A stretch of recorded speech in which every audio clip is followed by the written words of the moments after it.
The women's basketball team for the Olympics was just completely exposed, and the whole Caitlyn Clark debate just continues to rage on. The USA just barely beat France in an insane game that should have never been that close. And essentially, all of the flaws, all of the nonsense that was thrown at why Caitlyn Clark shouldn't be on the team, Team USA for the Olympic team was exposed. Okay? First off, Diana Taurasi didn't even play, okay? Because she's like a 95-year-old woman at this point. And people before, when this all happened, they said, why is it such a bad thing that she's on the team? It's only for women that we say it's a bad thing. LeBron's on the team. KD's on the team. Steph's on the team. Why is it good for men's? I don't know. Maybe because LeBron, KD, and Steph literally led the team. They literally led Team USA. What did LeBron do in that gold medal game in the semifinals? The same as KD and Steph Curry, who just unleashed a flurry of threes. Like, it's just to try to even remotely compare it is so insane. And at the end of this game, they wanted to say this so badly. Diana Taurasi gets her 6th gold medal. She didn't do anything. She literally did nothing. She got benched, okay? And her backup? Let's see what her backup did. Her backup, which was young, played 28 minutes, 1 for 7, and a whopping 3 assists and 2 points. And 3 turnovers. That's interesting. Then another ball handler, another guard, Gray, a whopping 0 points.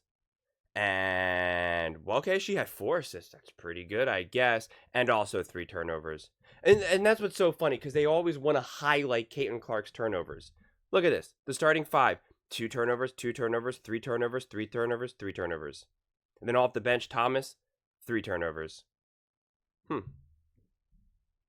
I thought Caitlyn Clark's biggest issue was her turnovers, or that she's just not scoring enough points. But look at this. Look at the starting lineup: 7 points, 8 points, 2 points, 0 points. Off the bench, 1 point, 4 points, 0 points. That's so weird. I don't understand. It's just absurd, honestly. To think that they didn't need Caitlyn Clark on this team, or that she wouldn't have brought some energy to this team, that she wouldn't have brought speed and handles and shooting to be able to stretch the court, to find the open players. It's indisputable at this point. It literally cannot be debated. Listen, everyone's allowed to have some off games, right? Where you're allowed to do that. Steph Curry had some off games leading up to the semifinals and into the gold medal round. So it can happen. But these girls consistently, the people that were playing instead of Caitlyn Clark, consistently underperformed. Like I said, Diana Taurasi, the whole argument was that she's the veteran, that they need her. She's going to be there when it matters. And she wasn't.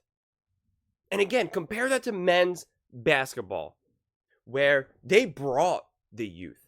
They brought Anthony Edwards. And in those earlier rounds, they were able to rely on Ant to bring that energy, to preserve some of the older guys like Steph, like KD, like LeBron. They were able to rely on Anthony Edwards' intense defense and his youthful legs and his speed and physicality when it really mattered. And then when it came, the moment was really high, when the intensity was really high, and maybe Anthony Edwards' youth was coming out, that's when LeBron was able to step up. That's when KD was able to step up. That's when Steph was able to step up. Diana Taurasi didn't do that. None of these old heads really stepped up. I mean, there's Brittany. You see her flexing. She played a whopping 5 minutes and scored 4 points. That's good, man. That is good. You're telling me. It's just, like I said, it just can't be disputed at this point that Caitlyn Clark should have been on this team. There was no need for it to be that close. France, for in men's, had Wembanyama, and Wembanyama led France, led that team. They allowed Wembanyama to be the phenom that he is. They let him be the phenom that he is, and because of that, it was a close game against Team USA. Can you imagine if Caitlyn Clark was on this team, on Team USA? What if France had Caitlyn Clark? Do you think Team USA wins? The answer is no. The answer is an emphatic no. So if you have to ask yourself, this is a very basic elementary thought experiment. Ask yourself, who should be, if we can put a player on either team, either Team USA or France, and if we put that player on one team, does it change the outcome of this game, yes or no? If the answer is yes, then they should probably be on that team. Especially if the answer is yes to both. If you put Caitlyn Clark on France, and then she would have then helped France beat Team USA, then she probably should have been on Team USA. And if you could put her on Team USA, would the game have been this close? The answer is no. So therefore, she should have been on it. It's really not that complicated. They got lucky. Make no mistake about it. Team USA for women's basketball got lucky. But they just want to keep playing these games. This is all the hugs that they want. This is what they wanted. And you can hear what they immediately say. I'll play it for you. The United States, officially the most dominant Olympic team in all of team sport history. 8 straight golds. Diana Taurasi has her 6th. Kalia. They wanted that so badly. Diana Taurasi has her 6th. They wanted that so badly, even though she literally did nothing. I did more than her. It's just, man, it's just so frustrating to see. And then they try to gaslight us all and try to act like we're wrong for having these opinions. That's why I get so heated. This isn't just regular sports debate. Make no mistake about it. Make no mistake about it. This is not just casual debate.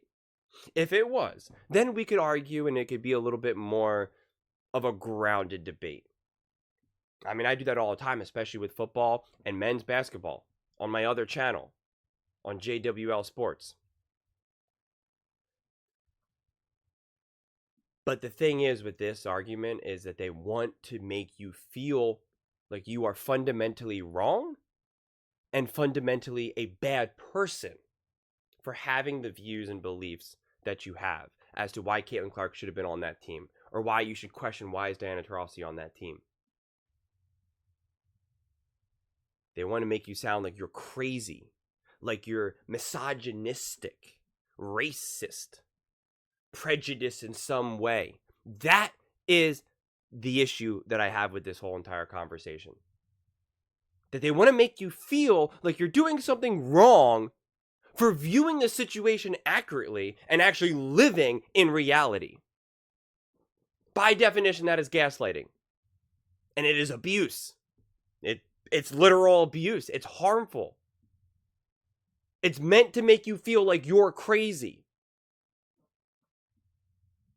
If you walk into a room that's clearly painted white and everyone around you says it's painted blue and they keep telling you it's blue, what are you talking about? You're going to start to think that you're literally insane. They want you to be insane. But they're not that clever about it. And they don't realize that when we have things like YouTube and social media and stuff, we get to all talk to each other and we say, wait a second. What they're saying is nonsense, right? It's like, yeah, man, of course. Of course. Caitlyn Clark, after this break, I think the WNBA comes back on the 15th, I believe, of August. So in a few days or so, I think. I really hope she comes out with a fury. Because the truth is, Caitlyn Clark has been playing nice. She has, without a doubt. She's trying to get welcomed into the sisterhood. The NBA has a true brotherhood. You saw KD march right up to Wembanyama, who was crying. And he talked to him. He consoled him. And Wembanyama was hugging him. They barely know each other. But like KD talks about, it's a family. Yeah, they want to go to battle with Jokic. But they know it's a brotherhood. It's a frat.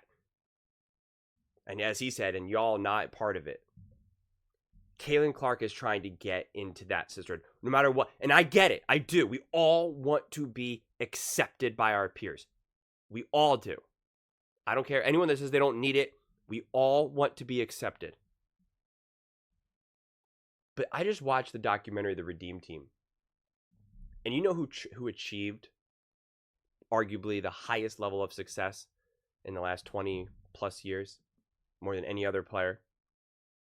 It wasn't necessarily LeBron. LeBron James played amazing. No ifs, ands, or buts. But who won more? It wasn't Steph. Wasn't LeBron. Wasn't Shaq.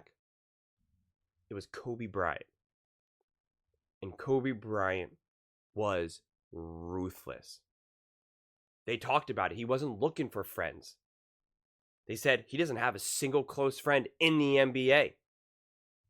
He was there to put in work and do damage. And because he was unapologetically that, they loved him. They respect him. They worshiped him. Whether it's LeBron James, Dwayne Wade, Carmelo Anthony, I mean, they all knew Kobe is not Kobe. He's Kobe.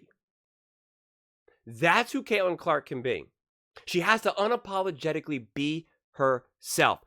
Don't try to be included. Don't try to just, bend the knee to whatever these women want you to do. Just be ruthless. Get those points. Shoot those threes. Get those assists. You don't have to pay any dues. You built the darn building. You are why anyone is watching these games. Don't let anyone tell you otherwise.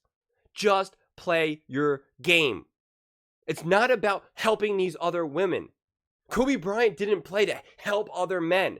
He played for himself. And by being his best self, that put him on the best team, which made him an all-time great individual player and an all-time great part of a team. So there's this confusion that if it's just about me, then you're selfish, and therefore now you can't be part of the team. That's not really exactly accurate. It's not. Because certain teams, certain players, the better they do individually, the better the team is. Especially because Caitlyn Clark, what makes her game so special is part of her vision, is part of her passing. So the better she does in that regard, the more the team gets included, the more the team gets connected, the more the court can be spread.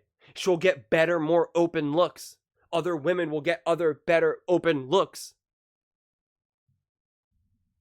So she needs to just be a dog. Enough of this nonsense. Stop trying to win over any of those women that we see right there. Because truthfully, there's a great chance that they may never accept you. I really believe that. And you have to force it. You have to be inevitable. And Caitlyn Clark is inevitable. It's that simple. But those are just my thoughts. I would absolutely love to hear yours. What do you guys all think? Do you think that this game really highlighted the insanity of why and how they left Caitlyn Clark off Team USA? And do you think that Caitlyn Clark needs to just be enough of this? Just stop trying to play the WNBA game and just dominate the WNBA game? Let me know in the comments below. I read every single comment. So whether you agree with me or disagree with me, either way, let's get in some discussions. Let's get in some fights. But ultimately, let's just have some fun. And please do consider subscribing. We are building an amazing community here, and I would absolutely love to see you part of it. I want to build something that we all genuinely feel connected to. Something that we're really excited to be part of. I think we're well on our way to doing it. And please don't forget to give this video a thumbs up, as it really does help with the visibility and the algorithm. Thank you so much, and see you next time.